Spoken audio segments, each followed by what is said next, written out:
and gentlemen, amazing viewers, followers, supporters, welcome to another version of our podcast. Today I'm absolutely honored to have a special guest with me here, Miss Zoe Turner. Thank you very much for coming. Now, we've been friends for a long while, but we've been kind of online friends on LinkedIn and social media, and I've been a follower of Zoe, and I'm very proud and privileged to have her here today. And thank you for coming, and thank you for, I know you're extremely busy, I know you've got businesses going all over the place, and thank you for finding the time to be here today. You're welcome. Thank you.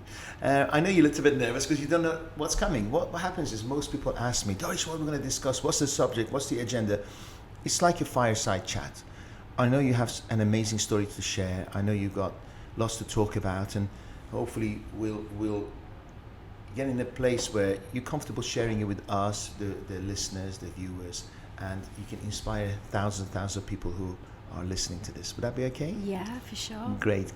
So you're based in Dubai? I am, yes. I've been in Dubai for 10 years now. Almost a long time. 2010 you came? 'Cause I arrived in 2009. Okay, yeah. So I came a year later in 2010.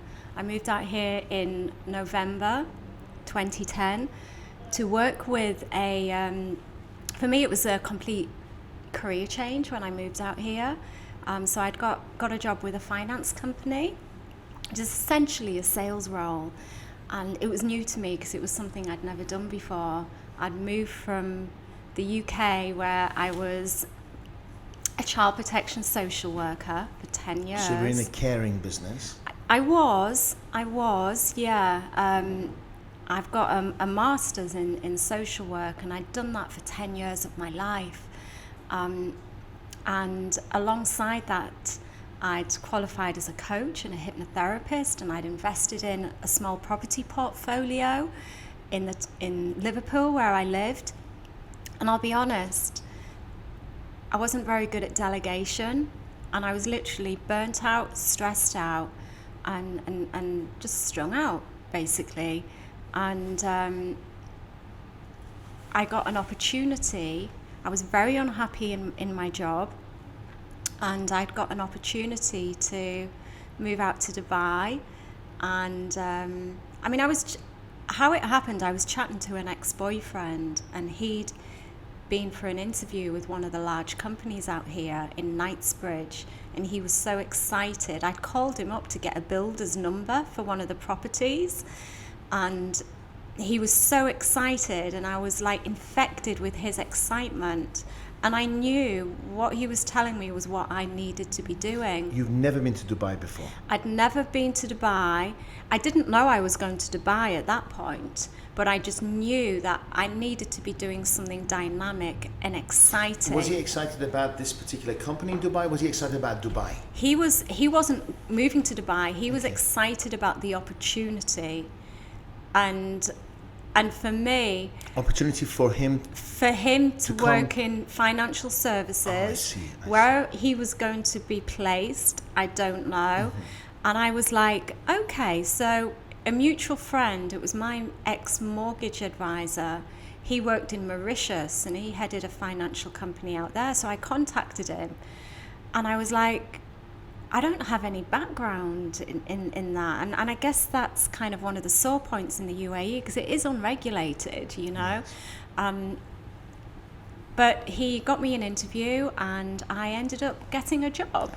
And is this the same company as your ex-boyfriend had an opportunity, or is it a totally different company? I'll be honest with you, it wasn't the same company. We've just been talking about that company, and I decided not to go with them, and I went with one of their rivals. Okay. And I moved to Dubai, and it was... Was this a commission-only role? It was a commission-only role. Wow.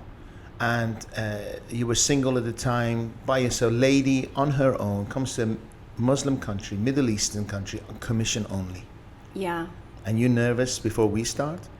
I'm getting nervous just thinking about what you did 10 years ago. Yeah, thankfully Wow. I had a few savings, which enabled me to move out here and be comfortable without having to worry, you know. So, So let's just go through this, okay? for somebody to make that massive change, most people wait for the bottom of the barrel. Something massive changes. Enough is enough. You didn't go there. You were just burnt out, and you said, I just want to change. What inspired you to make that massive move? Because it's huge. The way you just belittled it, it's a huge move for somebody on their own. Like, did you have friends here? Did you have... I didn't know anyone here. Wow. I knew of somebody, and I was put in contact with him. He's somebody that I'd been interested in personal development for a long time, and I had a lot of contacts on my Facebook, and I remember putting a post on Facebook saying I was going to move to Dubai, and does anyone have any contacts? And someone recommended that, my friend Peter Sage lived out here, and he had a lovely villa on the Palm. So I stayed with him for a couple of months. Peter Sage is a motivational business, tall guy. Yeah. I know Peter quite well. He is Tony Robbins' coach. Yes. Yeah. He was Peter. one of Tony's youngest trainers. Yes, I know him very well. So I stayed at Pete's villa on the Palm for almost 2 months, which really just helped me get myself on my feet before I got like my own place. Yes. So it was really nice to kind of move out here and have that kind of connection in a way, even though I didn't know him personally. But I've taken a full set. I came out and I proved that I could do it. I worked incredibly hard. Many people, I feel, expected me to fail. They were waiting for you to come back. They were waiting for me to come back. But one thing that I'm really good at is just rolling my sleeves up and getting stuck in. And when I start something, I'm incredibly committed. And what inspired you those days? Was it the money? What was it? Commission only in a financial services industry takes a long time to turn the lead over. Do you have to generate your own? I did, leads? yeah. It took me, I'd say, it probably took me about a year to get established, and then within a year I was one of the best newcomers. There was 2 of us. They would often give an award for the best newcomer, and we'd both earned the same amount, but for some reason he got it and I didn't. I'm still talking about it to this day. And he was already in the industry. He was an business development manager who turned into a wealth manager, so he already knew it, whereas I was completely new, so I felt I was more deserving, but I never got it. But yeah, within the second year, and it was really just consistency. And one thing that I used to do a lot of was visualization. Every morning on the way to work, if I had a few minutes, I would just sit there, or in between meetings, I would sit there and I would look at the top of the building, and I'd just get myself into a very relaxed state, take myself into self-hypnosis, which is basically where you're just calming and stilling the mind. And I would visualize myself stood on top of the roof, and I did this every day for as long as I can remember. And I would visualize myself stood on top of the roof with my hands in the air, just with that feeling the emotion that I'd conquered the business and I was really, really successful. So not only was I, it wasn't just me thinking that, I was feeling all the emotions with it, because when you marry the thought with the emotion, that's really when it is incredibly powerful, and wonderful things can happen. And I think with consistency over time, I'm not saying that is the only reason I was successful, because I really worked very hard, and during my second year I had very unique marketing strategies, Approach, yes. Which at that time in the industry nobody was doing. When they realized how successful I was being, everyone started copying, and it became more of a challenge. But at that time, the timing, it was just right for me. When everyone else was out brunching on a weekend, getting drunk, I used to have a stand in a boutique shopping centre, like they have at the ranches and the lakes. And I would get my leads that way. So I would approach a lot of potential prospects, and initially I did it myself, and then I would hire other people to work for me, to give me the time. But I'll be honest with you, it always worked better when I was doing it, you know. It's People not get to know you, they feel your commitment, they feel your passion, they get to know your personality, and you get to know theirs, and there's a connection on Hello, right? Yeah, and as horrible as this sounds, I also feel that some people can be quite racist here, and if you have like a Filipino or an Indian, They think, what do they know? yeah, Who are they they'll to tell me just about dismiss financial them. services? Whereas if they, and it's horrible to say that, but unfortunately people do that. Because I used to have some really good girls working for me, but they were like, I had one Filipino and one Indian, and they used to get a lot of leads, but it never really used to. Quality was like. It never really used to qualify, kind of convert to business, and maybe they were just making them up and writing any number down. I don't know. But when I did it, that's when.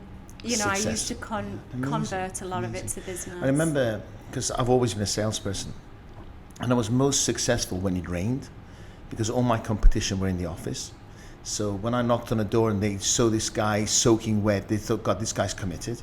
2 Friday evenings, when all my colleagues were in the pub, I was door knocking, and they thought, God, this guy's committed. I lived in Manchester, and I was door knocking in Northampton at 6 o'clock on a Friday. It'd get me like 2, 3 in the morning back home. But hard work served me well, and consistency. 100%. Look, I never came from a sales background, but I really do feel that if you're dedicated and you work hard and you're consistent. I used to take a lot of things from the movie Pursuit of Happiness. It's actually one of my favourite movies with Chris Gardner. Yes.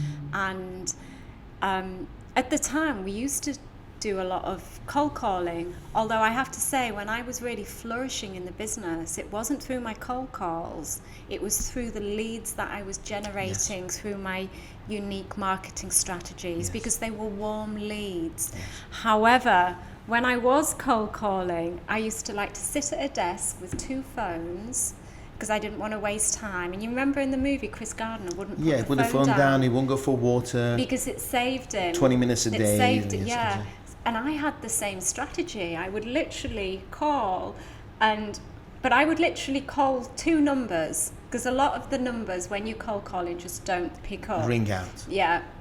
If it did, sometimes I'd just like, just kind of press it. But, this is, I used to do this if I had a lot of numbers and I didn't know how good it was, which a lot of people in sales do. So for me, it was just a very good way of trying to get the most out of the data that we had. But I would say that cold calling is probably not the best thing to do. And it's very draining, because the first thing they want to do is they want to reject you. 2, you got to struggle and fight to get that appointment, and that's tiring. Justification, it's tiring. But when you've already met them, let's say in a mall somewhere, they already know you. So, hi, remember when we met, such and such date, I'd like to come and see you, take this further. Exactly. So how long did you stay in sales? I stayed in that for 5 years. Wow. For 5 years, and for me, the more I got to know the industry, the more I realised that I would be best placed doing something else. It didn't really feel aligned with my values. And whilst some of the products that they deal with are good, a lot of them are overpriced. And I never felt comfortable with it. To begin with, I didn't really know any better. Your intentions were right, and then when you got to know the product, you thought, hang on a second, maybe my prospect can invest their money better somewhere else. You're not selling the best service. 100%. So what did you do after? So it's been a bit of a transition. I'm going to stop you. Okay, so somewhere along the way, you had this desire to learn, because not many people get into sales and learn unique marketing strategies. They don't put themselves on personal development courses. What inspired you or motivated you to go into personal development or learning? Because learning is huge, isn't it? It's about growth, yes? So tell me, since when? Was it childhood or something? You were into learning? Who introduced you to learning? I've been fascinated with the connection between the brain and, the mind and the body, or fascinated with the brain since I was 19. Well, it was when I was 19. I'd picked up a book called Use Your Head by a gentleman called Tony Bazan. And Tony Bazan is the leading proponent of mind mapping. Yes, I follow it. I absolutely love mind maps. When I went to university, I would sit in a lecture and I wouldn't write in linear form because the mind doesn't work in linear form. Diagrams, the mind colours, works in shapes, association, almost like the branches of a tree. Mm-hmm.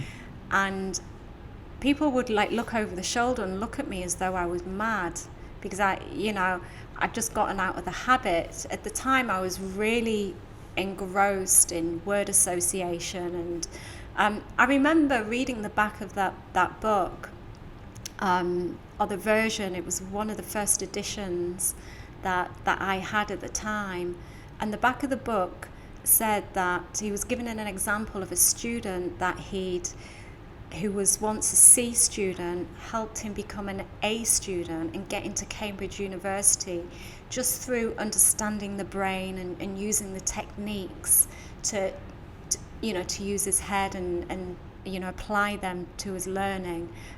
And literally just that sparked my curiosity and fascinated me. And I thought, because I wasn't a particularly high achiever at school, I knew I was intelligent. And I had a twin sister who was top of everything, yet I wasn't. Mm-hmm. Although I did come from, my home life wasn't that amazing in many ways, and I think that affected, when we were graded at school, that maybe was impacted by that. You become more competitive, do you think? You became competitive, you wanted more, the questions you were asking, your internal dialogue was why can't I be better? Why can't I do better? Is that how it went? Why can't I be as good as my sister? How can I be as good as my sister? How can I get better results? I don't think as a child I was very confident, and it impacted me. It did impact me, if I'm being completely honest, when I wasn't in the top groups. And I didn't want to be labelled. I felt like I was labelled thick. There was always a running joke at home that everything I touched would break. I would break every. Maybe it was done in jest, but it hurt. Yeah. And so if you grow up with the feeling that being told that you're clumsy and that you're going to trip over all the time, or you're going to break this. I think what the mind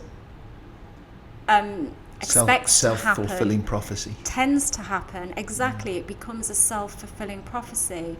And so for me, being introduced to the works of Tony Bazan, and the mind mapping and the word association, when I was at university, because I left school and I ended up going to university. I dropped out of sixth form, but then I ended up doing an access course to get to university.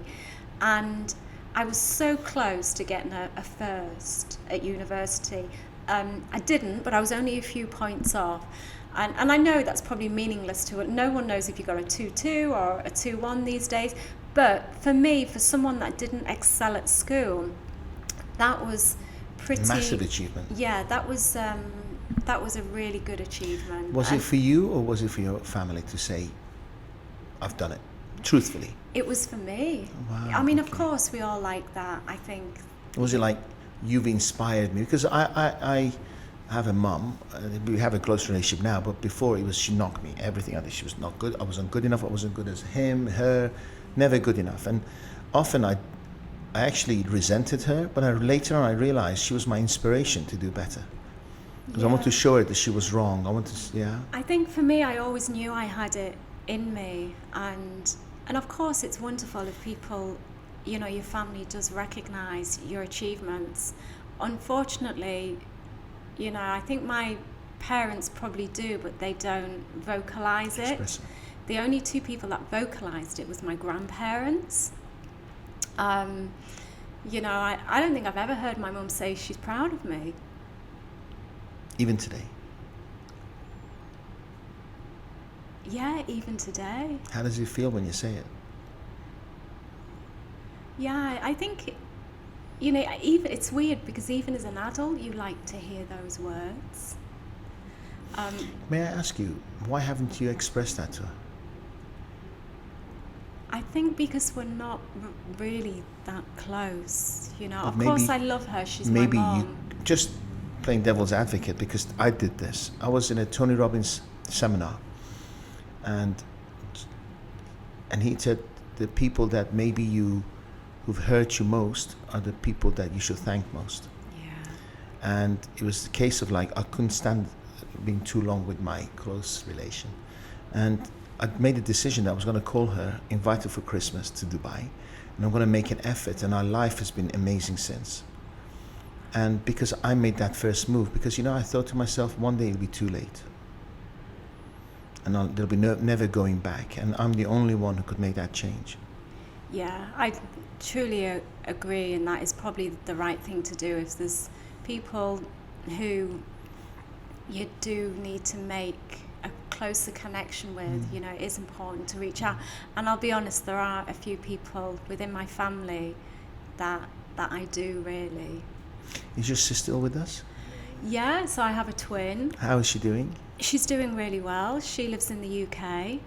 Did she go into business like you, or? My sister travelled the world for many years, and now she has her own catering company. Wow. In Hastings. And yeah, she works extremely hard and she's doing very well. So I'm Do you really, have other really brothers and proud of her. sisters? I have a brother who used to work in Abu Dhabi, and he is now back in the UK. And I also have half siblings as well. I have another brother who's a half siblings, and two sisters who are half siblings, who I'm not, unfortunately, we don't really have much to do with each other. Yes. I look at people's families, and I notice, like with yours, all the siblings are successful, and that shows that there's been some good upbringing, there's been some nice principles and values, and unfortunately, maybe through ignorance, people have missed certain things, like encouraging your children, telling them you love them, how proud of you. It's free, but we miss it. I remember, I think I may have said this in another podcast, I was coming to Dubai, and one of our friends that I respect a lot, a very, very successful businessman, phoned me up and said, Dariush, before you go, I just want to give you one piece of advice. I was like, okay, here we go. And he said, you spoil your children with love. Don't tell them you love them so much, and don't show them you love them so much. And I was like, out of all the advice you could give me, this is the only one I want to listen to. Because and I'm glad I didn't listen to them, because my children, I have 4, the 2 older children are so successful. Their cup is full of abundance and love, and they don't they don't go into crappy relationships because they want a little bit of acknowledgement or approval, and only because they had so much love at home, they didn't have to get it somewhere else. Yeah, that's And so honestly, they've grown up feeling very worthy, Yes. knowing their value, knowing their Yes. self-worth. yes, And yeah, I totally agree. and they can always come home and they're guaranteed love. Yeah, and that's wonderful, and that's how it should, should be. really. But unfortunately, there's so many families that don't Probably, experience if you go that. back to their parents and everything, it's been the chain. And I think we're a generation that, I mean, you're a younger generation than me, but we're a generation that we become aware of that our habits or our behavior dictates the generations following the next generation. So awareness is an incredible thing. It could be a 100%. blessing or a curse. So it can also be a curse, because if it's out of your control, it can be very frustrating. So thank you for sharing that with me. So after 5 years, did you decide to branch out and run your own business? Yeah, I kind of lost my way for a while. I did a couple of things which never really materialized into anything. And Why do you think that is? It was just a bad idea, bad partnerships, it wasn't thought through properly, the shiny penny idea, you didn't think it through properly? By the way, It was- I like our viewers to actually listen, because most entrepreneurs who sit in front of me, they failed so many times. Yeah, Or they learned so many times. I got involved in a couple of network marketing opportunities. I'd never really, network marketing wasn't something that I'd ever wanted to go into. and one of the opportunities was recommended to us by a mutual friend who we were talking about Yes. prior to this. And I think because I kind of valued his opinion, I did it, even though I'd said no to the opportunity many times. So I got involved in this network marketing opportunity, and I did. I went all in. I went all in, as I do with everything, for the first few months. Was it a product or was it services? It was a product. Okay. It was a product, and I did okay at it, but I kind of realized that it just wasn't for me. Yes. In many ways, I felt like, again, it was, like as a financial advisor, no one wants to talk to you. In network marketing, it's kind of like, and also the products at the time I was dealing with, they were skincare. Some of them were skincare products, and they had chemicals in them. And my personal journey was going organic, on an organic, chemical-free. So much. So it was against your values. It was against your beliefs. There was a conflict going on. Yeah, so much to the fact that, if it's not in your kitchen, I wasn't putting it on my skin. My kitchen and bathroom were just like married into one, really. And although the products many of them were recommended, marketed as being natural, they did have nasties in them. So again, I didn't feel it was aligned with me, but that whole just the whole, network marketing can be great if it's a good product and it's done well. Tony Robbins talks about that. I think he's released a podcast. I think even Bill Gates says, if I had to do it all over again, I'd get into network marketing. Yeah, I just think that these days we've experienced so much spam from, like I know when I get a friend request on Facebook, if they're a network marketer, and not necessarily scammers, but I know if they're into network marketing, because you can tell by the nature of the posts, and I think it's just kind of like got a little bit of a bad name. And the other opportunity was network marketing, but that was more in finance, and again, that was just a bad decision. At the time, it was recommended to me by someone who I admired greatly, and it didn't. That was cryptocurrency, and it didn't end up going the way that I wanted. Oh, wow! So it was right at the beginning. It would have been 4 or 5 years ago, right? No, that was in 2017. So at the time, it was when Bitcoin was about like $17,000, which is probably not the best you're right, time. actually, it was high. Yeah. It was about the year before, it was like $250. Yeah. And it just went through the roof. Yeah. So, but again, I think, so many people these days, I think when they've lost the way and they've got a bit of an entrepreneurial spirit in them, and, quite often they can be a little bit misguided, and they can get a little bit misled by the shiny object syndrome, which I'll be completely honest, I was. And I thought it would make me money. I thought it would make me a lot of money, and I quickly realised that it was not a good thing. So for 2 years, you followed the shiny penny, and... No, it wasn't 2 years. I was only involved in that for a short and while. Multi-level marketing network. Yeah, it was only a small period of my life. A year of your life. Yeah, I'd say. So let's say during that year, you probably spent a lot of time and money, and you didn't earn much, probably, right? And did that subconsciously put pressure on you financially, or you've been comfortable? There is a reason I'm asking this. Yeah, I've always had savings, so I've always been very good at saving money. I don't think I've ever been in a situation whereby I've lived hand to mouth. And being in financial services, that's quite unusual, because I work with so many people, that live in fancy 5-star apartments, but if they didn't hit target, they can't afford to pay the rent. And if they don't, but I would always have enough money to pay my rent for a year. Otherwise, I'd never go into any agreement. And but when it's funny. Our self-worth, I feel, is often dictated by the money that we earn. And for a long time, I'd been involved in a very male-dominated industry where, you know, what you earn wasn't hidden. We used to have a sales board, and you knew what everyone in the company earned.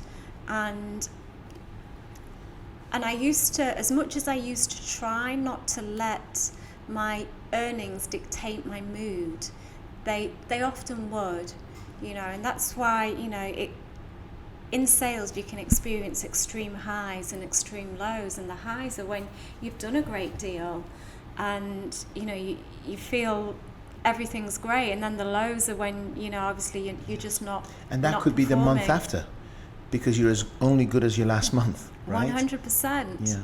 Yeah. So in answer to your question, yeah, there's always been pressure on me, and there's always been pressure on me to succeed. Did you feel that after that year that you were learning, that you put yourself under a lot more pressure, thinking, I've got to do something now because I feel I've wasted some time on 2 wasted opportunities or whatever? Did your energy change when you went to the marketplace for your next career path? I think my energy did change because I was coming from a place of lack and a place of scarcity. Yeah. And I think when you do that energetically, you're not in the field, and You don't attract the right and opportunities. you're not. Yeah. And sometimes desperation comes across. You don't even realize it. 100%. And I think when I made, maybe especially with the cryptocurrency, now I'm not saying all cryptos are bad, it's just the one that This particular I got venture. involved in, and thankfully no one I recommended lost money out of that, because quite quickly when I went into that, You realize it wasn't a good thing. I was thinking, this is not right. So I didn't recommend. I think there was one person, but it was a couple of £100, you Yes. know, so it wasn't going to dent. Thousands and thousands, yes. Whereas I did lose quite a substantial amount, but I wasn't prepared to recommend that to other people. So yeah. Or even be associated with it, right? Yes. So that's it. So what did Yeah. you do after? We don't want to dwell into So too much of that. Yeah, so I've taken a full circle now. You know, I feel like I've taken a full circle. So now I kind of work with corporates and individuals, mainly women, to find calm and stay centered so that they can kind of stress less and focus more on what they have to do to drive their business forward. That is what I'm doing these days. Why women? Why not people? Why not me? Why not? Yeah. What's I say from a women. man's point of Yeah. view, because we're ignorant, right?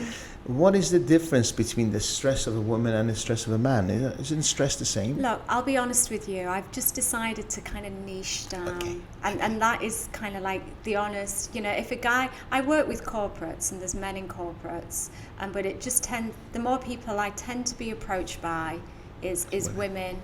But certainly, I wouldn't kind of turn a guy away if they said, look, you know, would you work with me? But I do find in business it is better to have a niche within a niche, in order, because there's, you know, I mean, I was chatting to a friend of mine who is extremely fantastic at what he does in terms of his knowledge, and he's a speaker, he's been on the circuit for many, many years, and he was speaking to his marketing guy, and they knew somebody whose business was struggling, but then just by changing one word, they started generating more cash flow, and that word was gay. So I can't remember what their tagline was, but it was something Suddenly helping had a niche. entrepreneurs to stress less, gay or whatever. entrepreneurs, Yeah, okay. gay entrepreneurs. Wow. So maybe this person was gay. I don't know. I Sure. don't know who that, but Sure. just that one word. And the other, I've recently just founded a company called MABEMEDIA, and it's a cutting-edge podcast network and platform to help elevate female voices. So we help women find their voice, tell their story, and sing their song. And it's more than just a podcast production company, because there's so many of them out there. This is a platform, and it's a platform for inspirational women to come and to elevate their voice and showcase So how does their it work? talents. Let's say we have a wonderful lady who's done well in life. They've been through everything, and they want to share the story. Do they come to you? They pay a fee for that? What happens? What happens to them? What's the process? So the process is, so basically, if this individual wanted to start a podcast, we would help them with that. Mm-hmm. Basically, from concept to implementation, we would help that put that in place, but also they would be part of our female network, and their podcast would be on our website. And so anyone that goes onto the website can literally listen to the episodes on the website, and we'll continually promote their podcast within the network and their associates, their connections. Through our social media channels. On top of that as well, we would help them find sponsors. We would help them find advertising. Like yourself, you're a podcaster. You have to have quite a few listeners to be able to get advertising. Yes. I'm going to aim high here. We've just produced our first podcast, the Yoga and Leadership podcast, which has happened incredibly smoothly. I'm very proud of how that has gone. And I will be contacting, and my virtual assistant will be contacting a lot of high-profile women here. And the beauty, as you're aware, I have my own podcast, and the beauty of that is it's putting me in contact with a lot of people who need a podcast. I speak to a lot of inspirational women. Nobody knows the story. They're not heard. They're not reaching out to many people. Yeah, exactly. I speak to so many people who have got a story to tell and a message to share, but they just don't know where to get started. And a lot of people say, do you make any money through your podcast? And the answer is, no, I'm not making any direct money through my podcast. Indirectly you are, but indirectly, your influence. Exactly. It's the connections that you make. Mm-hmm. And I will say, I set up my podcast like 2 years ago, and I feel that my own personal growth has expanded massively just through speaking to guests. And I learn of every single guest that I speak to. I take something from them. So that need for learning is just continuing. Yes. Yeah. And growth. Exactly. Yeah. And I feel... And contribution. 100%. And, there's so many... And why women? You said why women before. This platform is specifically for women. It's a female-focused platform. And I'm just very passionate about elevating female voices, because for many years I felt that I didn't have a voice. I was very shy, didn't have much confidence. Yes. And even later on in life, you realize when you put yourself out there and you start podcasting, you realize a lot of the insecurities that you do have about sharing your voice and getting your voice heard. And there's so many women out there, a lot of people who have excelled massively in their careers, and they've talked on stages. There's so many people that would benefit from having a podcast. So the person who approaches gets coached by you and your team, and do you help them with the branding? 100%. We will help with everything. So is it one-off fee, or is it one-off fee and then there's retainers? Different packages, basically. Okay. Yeah, and a retainer. It depends whether or not, if you want to go all in, there's going to be a particular different fee price for that. Sure. And it just depends. How long does the process last? In terms of getting someone ready to get them out to the marketplace? I've literally just set up a podcast for somebody within the space. It took me 2 days. Wow. However, that person was quite unique in that their podcast had been in the making for over a year. Mm-hmm. They just hadn't got it out there. They had the content, they knew the message. they had the content. On average, how much? Let's say there's a female individual, professional. I know someone in mind. That's what I'm asking. And they first of all, one, they don't have enough confidence to go out there, but they know they're smart enough, or they've been told by others they're smart enough, and they get introduced to you. Their life experience, and they might not even know it, yes, is fascinating, and they've got a lot to share. Okay, how long would it take to inspire them, put the branding together, and get them ready to go out? On average, 6 weeks, 5 weeks, 6 months? We could do it within a month. We could do it in a couple of weeks. You know, it depends on their commitment. Yeah, I guess. one thing that I like to do when I record podcasts, I like to batch record my podcasts. Mm-hmm. At one point, I would do a hat trick. I'd do 3 in a row. Yeah, when you're just starting out, maybe, and you haven't got the confidence, but there's ways that you can really manage your time effectively. So, but a lot of it, you know, if someone didn't have any idea on where they wanted to start, they just knew that they had a voice and they wanted to share it, we would really sit down and we'd talk with them about the angle that they wanted to come from, the niche that they wanted to be in, and I'd always recommend that someone find a niche within a niche, because I think then you're going to be more successful. So it's like, you know, if you're talking about yoga, find a niche within that. That's really important. Thank you for that. Yeah.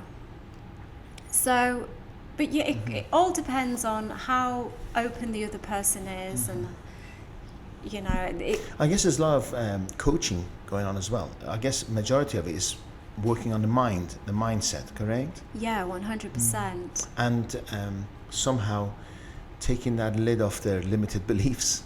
100%, definitely, yeah. So I'm going to talk. We still have some time.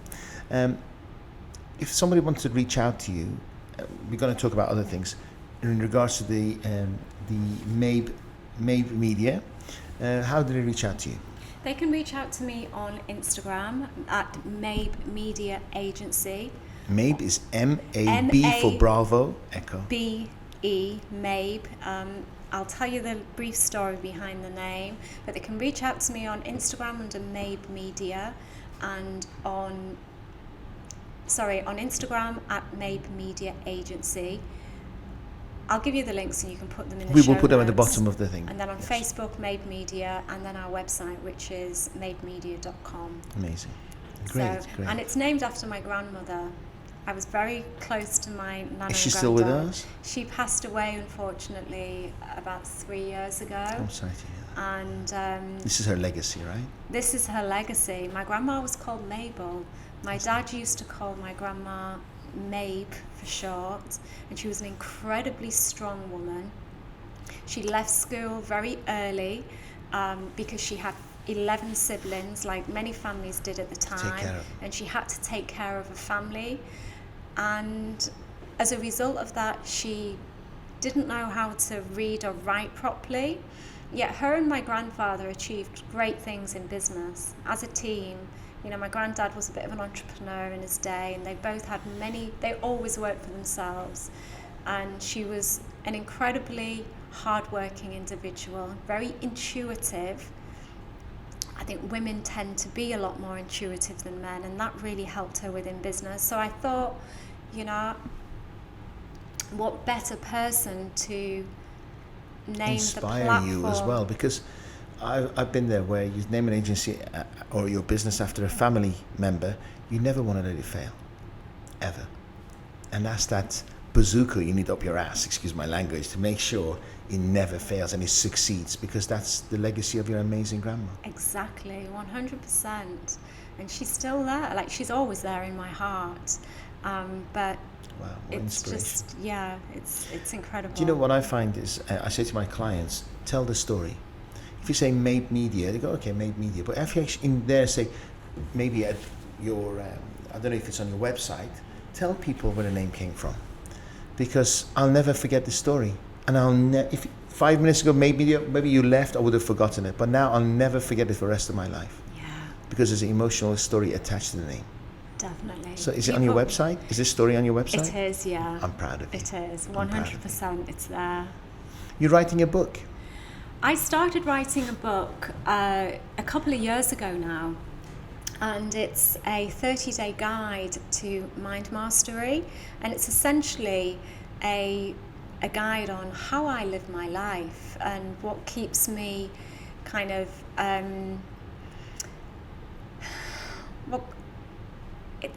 what keeps me motivated and focused during quite challenging times.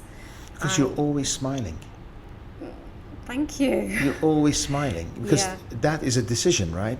You don't wake up with some funny smiley DNA inside you. True. Look. You wake up with aches and pains and worries and all sorts of things, but you make a decision to frigging smile every day. Yeah. So what's the secret? Yeah, I'm very grateful. Look, I'm not perfect, and I think everyone's been experiencing a lot of challenging situations of late. I shared with you one that I've got going on, which has impacted on my ability to sit down and write. So I have had quite a significant period of where I haven't put pen to paper or typed my words for this book because of that. But it will get released sooner than later, hopefully. How far into the book are you? I'm about 3/4 written. Oh, wow. Yeah, Well done. Yeah, quite. Is it? What is it? Is it kind of your own story? Is it a story attached, or is it like educational? It's personal development, and like I say, it's a 30-day guide. So it's all about routine. It's kind of it's nothing we haven't been taught before. A lot of these personal development books are being regurgitated. The message is regurgitated. So, but hopefully the angle that I'm coming from is going to keep people interested and motivated. Is it female oriented or? No. Okay. No. And do you talk about your own personal experiences, sharing your lessons? I do at the beginning, yes. So you kind of tell people why you've earned the right for them to listen to you and respect your your courses. Yeah, I'm very big on routine and also like gratitude. You said your question was, why do you keep smiling? Yeah. When I wake up on a morning, I like to think of what I'm grateful for. I used to do it automatically. Now I pray. I've changed that. I pray to God now. It's the first thing I do. A particular religion or just God? Christianity, yeah.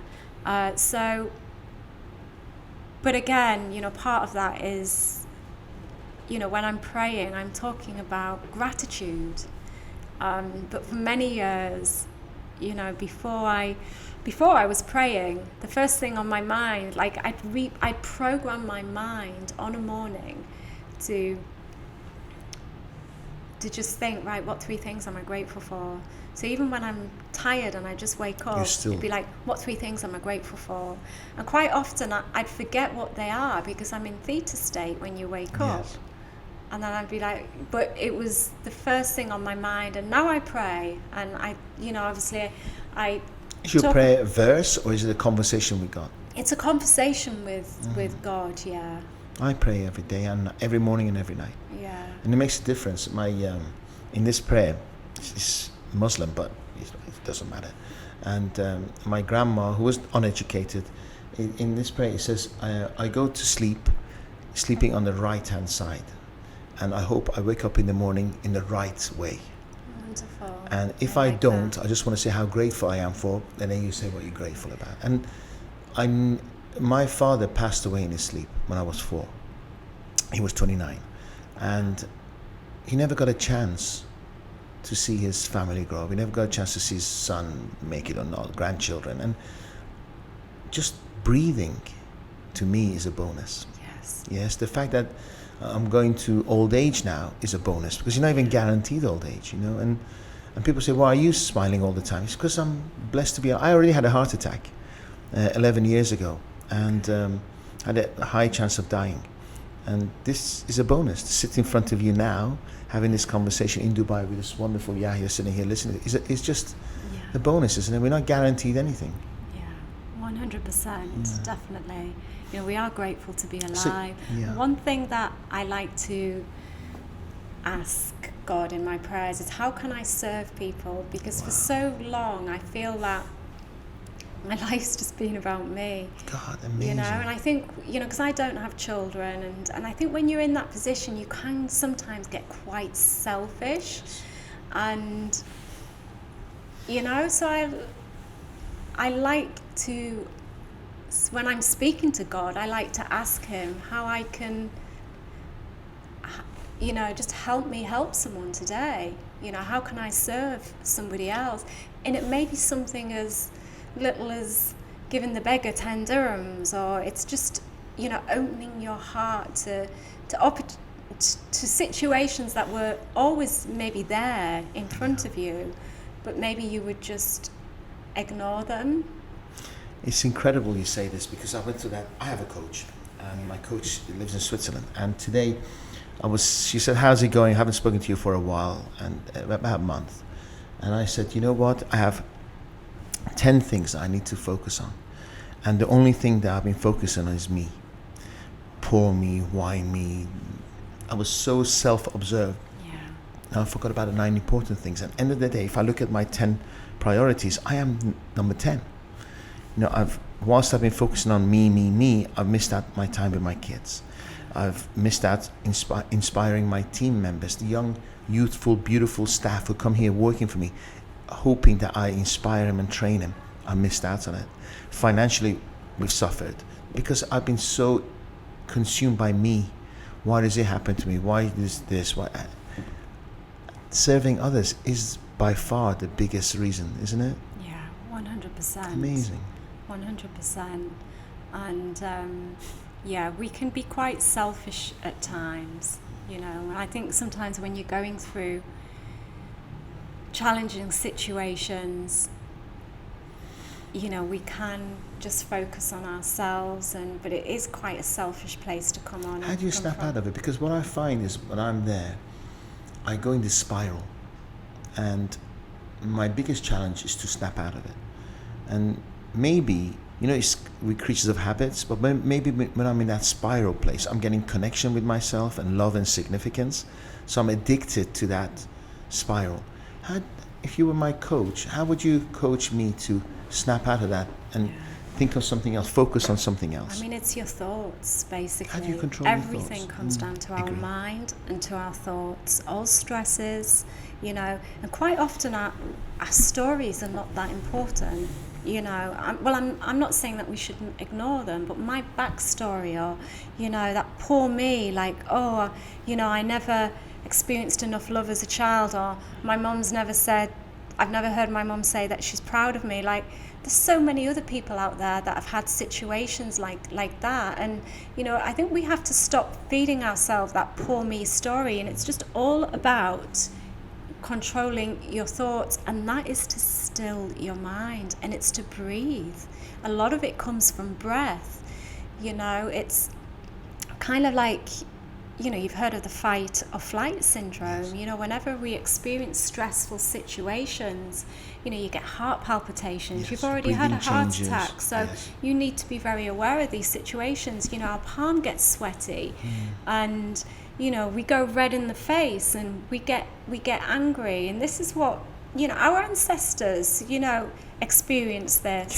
Cavemen. The cavemen experienced all of this, and we still feel the same feelings when we're in stressful situations, and they, you know, that they do. And like I say, it's what we call the fight or flight. And the way to combat that is by being still, by really just being still and stilling your mind, you know, eliminating, you know, or releasing all thoughts from your mind. Do you meditate every day?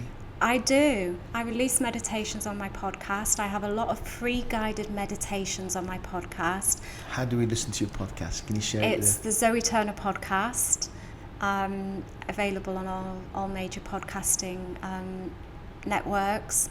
And I have a number of small 10-15 minute meditations on there. On my website, ZOEMINDCOACH.com, I have guided visualizations which you can go in and buy. But there's a lot of free resources on my podcast. And one good thing to do is just to really just breathe in. I do a lot of breath work. But there's one exercise which is really useful, which I'll share with you, and I borrowed this from a yogi Mandeep, and it's basically you just breathe in, but you breathe in the whole world, you breathe in the universe. Can I do it now? Yeah. Okay, should I close my eyes? Yeah. Okay, hands anywhere? Anywhere. Ready? Guide me. So just breathe in very deeply and breathe in the whole universe. And just hold that breath. You can hold it for 5 seconds, you can hold it for 10, hold it for 15, but just still the mind. Don't have any other thoughts in there. Just allow your mind to release any thoughts and any tension.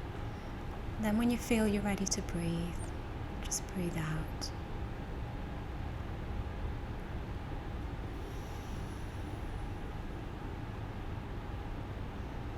Breathe out through your nose. That's a very quick and easy technique, and you can do that when you're getting in your car. You can take deep breaths and hold your breath. So you when can triggers happen, it's a good place to be. Just stop. Breathe. How often should one breathe? For how long? Would you say a minute, 5 minutes? Because I get it. Because when I'm spiraling, this conversation in my head is taking me, and I react. And often you look back and think, why did I do that at that point? Right? A very quick one to do is I borrowed this one. I'm sure Tony Robbins wasn't the first to do it, and he borrowed it off someone. But it's in Tony's priming exercise, and I do this a lot because I've got a Type A personality. I like to be on the go, so I literally just raise my hands above my head like that and breathe in and out deeply, and I do 3 sets of 30. Wow. And once you've done very quickly, it's a very aggressive move, so you're like, I don't want to breathe out because things might come out my nose. That is? Yeah, but you breathe in and out through your nose. Oh, so you okay. breathe out through your mouth as well, but you do it really aggressively like that. And after you finish that, even if you just do 3 sets of 10, your but physiology we can try it now changes. If you want to do it No, now. I might. That's not everywhere. So oh, you made me conscious now. But Is anything? Your physiology will change. You'll feel that your fingers are tingling, your hands are tingling, and that's okay, because that's the energy. That's a stagnant energy with your body kind of moving around. So there's lots of little things that you can do to change your state. There's the 4-7-8 breathing technique for anxiety, which is where you breathe in for 4, you hold for 7, and you breathe out for 8. Interesting. 4-7-8, and everything is down to breath, and if you're breathing very shallow breaths and you're not getting enough oxygen in, is when we're not thinking straight. But you're only going to be able to really still the mind if you're breathing correctly. It all comes down to breath. How long do you spend in the morning meditating?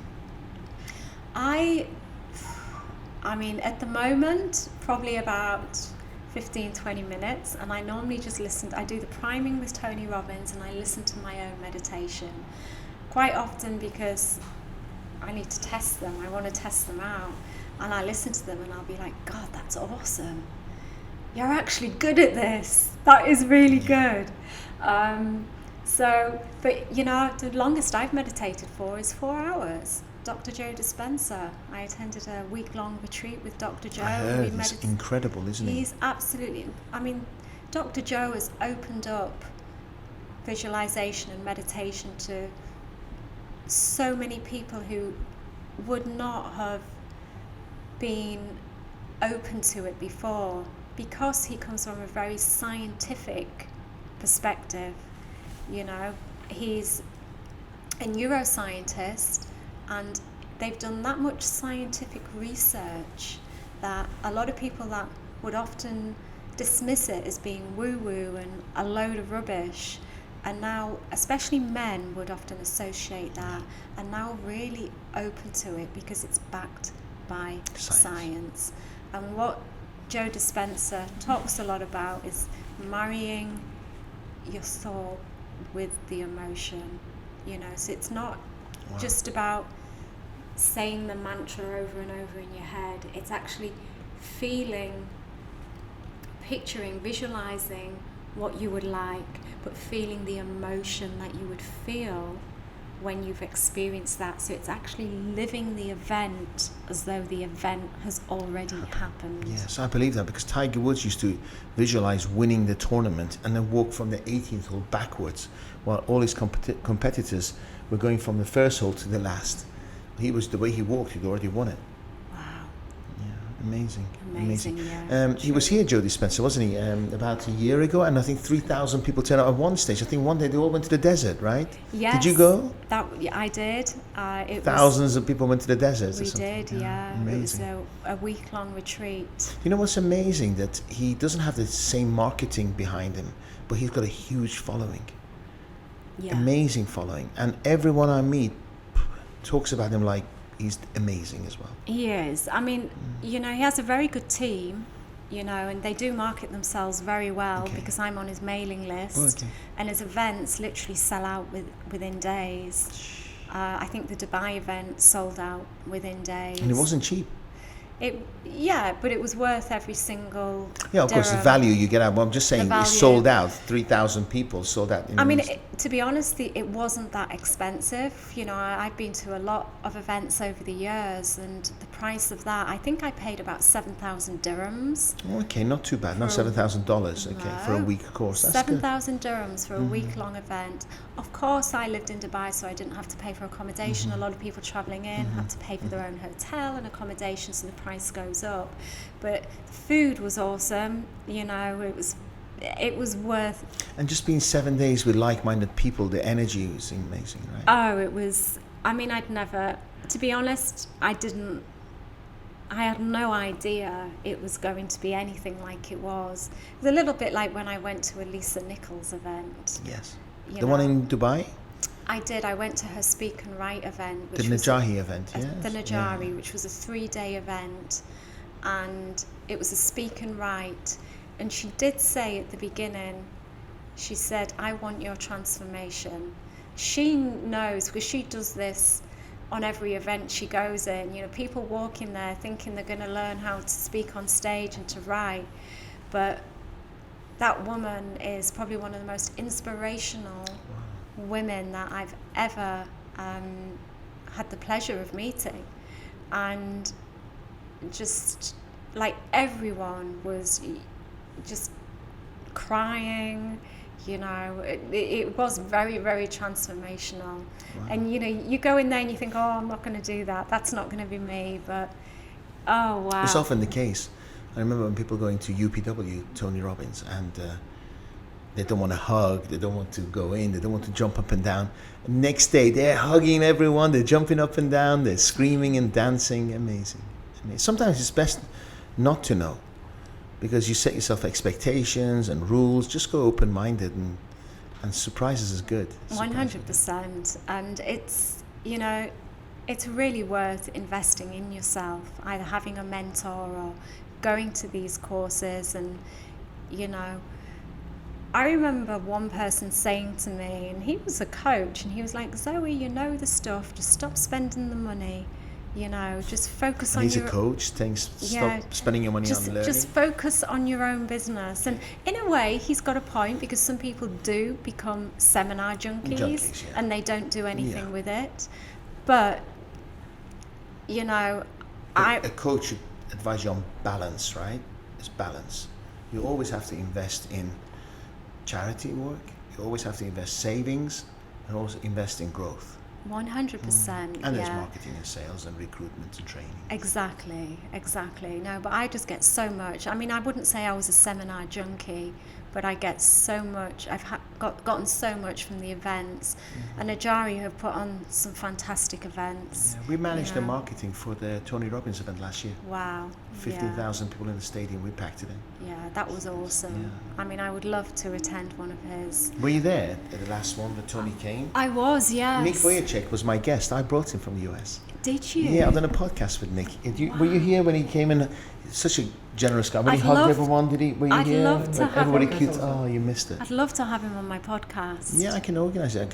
He's got his own podcast now, so it might be a bit difficult. I know But he has, yeah. yeah, he was here telling That me would that be he's getting his amazing. podcast. Everywhere we went, builders off the street came hugging him, and he's got so much love to give. He's an amazing guy. Yeah. I really Love Nick. enjoyed listening to Nick. And wasn't Alicia Keys? Yeah, Alicia there? Keys was. Alicia Keys. That was awesome. What an event. Alicia Keys, Tony Robbins. Yeah, Tony's just done his first Prince virtual Yeah, 4-day yeah. event. Yeah. Unleash the power within. I mean, the world's changing. So, a couple of more questions and then we're done. Have you enjoyed it? I have actually, yeah. You've been amazing. Thank you so much. And I'm sure people are listening thinking she's smooth. She's a smooth operator. Are you money driven? Yes. What do you think, if you had to describe money, what would you say money is? Oh, you've what would I say money is? Yeah. I'm gonna not hide it. For me, money is I love making money. I love making a lot of money, and Does it come easy to you? I think that comes from where you're at within yourself. You know, we spoke about scarcity earlier on and lack, and quite often when you're making transitions and you're not making as much money, it's very easy to come from a place of scarcity, and you have to keep reminding yourself to come from a place of abundance. For me, money is about choice. You know, it gives you freedom to be able to live the life the way that you choose, and it's also about giving back. I have a football team in India that I set up in the back end of 2016, the beginning of 2017.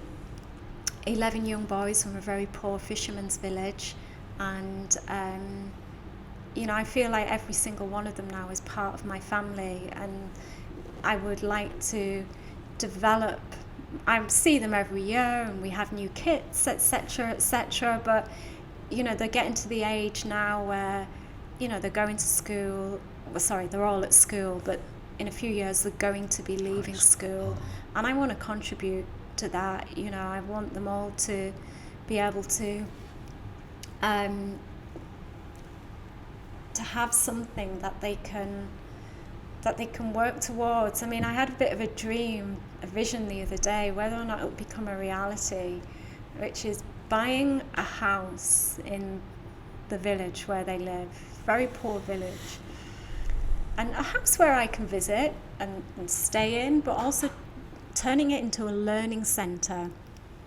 Have computers in there, you know, hire a watchman to, you know, watch it all the time, but develop it into a learning centre and train anyone from that village who wants to train them into, you know, like digital marketing, because I think The future is it's our future. And they can reach out from India anywhere in the world, so not limited by their neighborhood. And they'll limitations of the country or village. Exactly. So many kind of freelancers. You know, my video editor is from the Philippines. You know, my graphic designer is from the Philippines. These days, you don't have to have. They live in the Philippines. Yes. I live in Dubai. They live in the Philippines. Yes. I just feel like if you have these skills, you're never going to be out of work. True. And whether or not that vision will get turned into a reality, or whether or not it will become another vision, but for me, you know, earning a good income and being successful means that I can contribute more. Yeah, and you can That's just beautiful. give back to those that you know. I'm not interested in. It's, don't get me wrong, I like nice things, but I think because I'm a little bit older, you know, I've been seduced by that before. It doesn't really seduce me. Been there, done it, got this Yeah. T-shirt. Yeah. It didn't change your life much. Yeah. Yeah. You know what's funny? You can only have When one people watch. die, 99% of your items are thrown away within the first month. Yeah. Means nothing. The legacy you leave behind is the people you touched and helped. Exactly. And how you made them feel. Yeah. 100%. Thank you. Final question. I'd love to have you back here in a couple of years. Hopefully we're all healthy and I've still got my teeth and my voice. What would Zoe be doing in 2 years? In a couple of years' time, my media, MABEMEDIA, because we're launching it at the moment, is going to be well known all over the world, and we're going to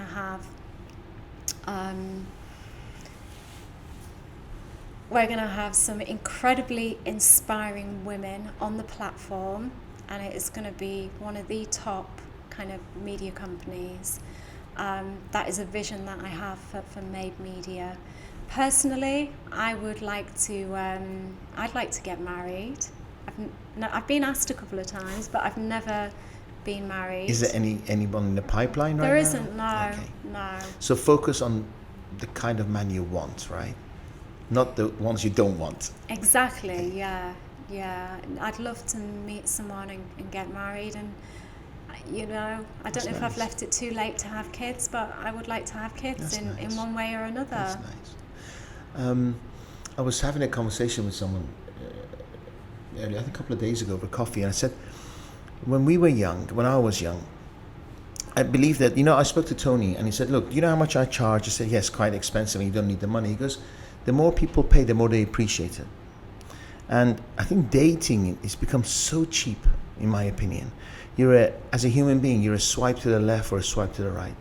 There's no effort made. And I think I would hate to be in a dating place now where you're sitting in front of someone and they may be thinking, I can't wait for tomorrow's date, or for before, and it's hard. It's really, really difficult. And if I had to give advice to anybody, I say, go on courses, and you're going to meet people with like-minded people who, you're in synergy, your values in synergy. Because these dating sites, to me, it's just a numbers game, and it's nothing more, in my opinion, degrading than being judged by your looks or by your wear or your wealth. In my opinion. I know, it is a challenge, and I've been on these dating sites that you talk about. I've always struggled with them personally, for a lot of the reasons, and but again, it's just another iron in the fire, so to speak. And I do know a lot of people that have had successful relationships and meeting people that way, but I also know some horror stories. Like my friend, and I'm not going to repeat it on air, but she just told me a story of what happened during a date the other day, and my heart just really, really opened up, and I just felt for her. It was just a horrible situation in the way that she was treated by this guy.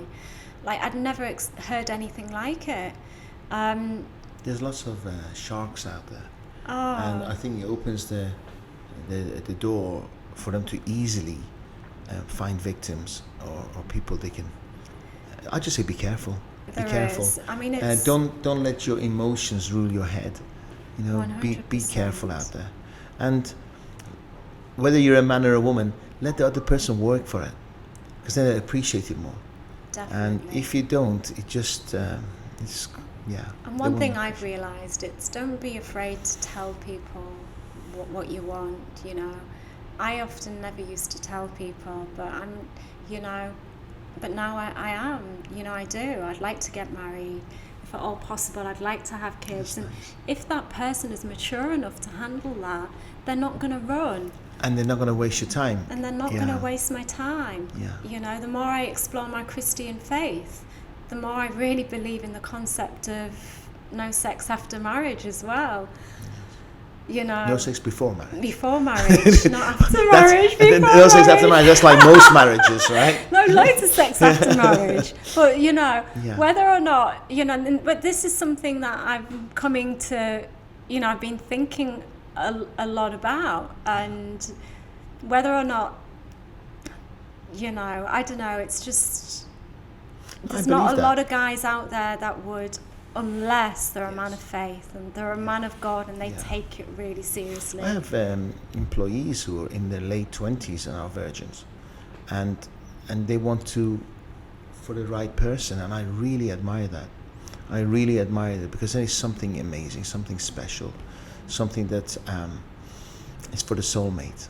And I really respect There's that. a purity about it that I love, but then there's also pros to it and there's cons again, you know. Yeah. There's, you know, it is what, it is know a concept what? that I'm a little bit torn with, if I'm Just being let it go. honest. Just let it go. To the universe, have the right values. I say to people, stop talking about what you don't want. Focus on what you want, and you attract what you want. And you know, maybe in 2 years I'll be interviewing your husband, and you're pregnant. You never know. And Wow, and that would be a miracle. MABEMEDIA doing really well. Yeah. So I wish you all the best of luck, and hopefully you want to interview me soon, right? 100%. Yeah. It'd be my honor. Yes. Finally, we got to meet. Thank you so much, Zoe. It's an hour and a bit, I think, we've been talking, and it's just gone so quick. I know it has. It Thank has. you. If there's anyone listening to this as well, I'm also open to partnering up with someone on my MABEMEDIA platform. I think it's going to be an incredible opportunities there. So What kind of partners are you looking for? I don't know. I'd be open to discussing that. Okay. Yeah. But that's what if there's anyone, any media company or any kind of entrepreneurs out there that would be interested in talking about that, I'd be open to Do you have a business having. plan? Do you have like some ideas of partnerships? Because that will help. Yeah. I'm always interested. Okay. So it'd be great if you have any, forward it to me. You know, I may look at it. So Excellent. Okay. done. I I'll think get it's an that amazing over to opportunity. you. Great. Done. Can we allowed to shake hands? Thank you so much. Thank you. Oh for my coming. God, Namaste. that's good. I enjoyed Thank you, that. Zoe. Thank you. I really enjoyed it. Thank you very much. Thank you. Thank you, everyone. See you soon.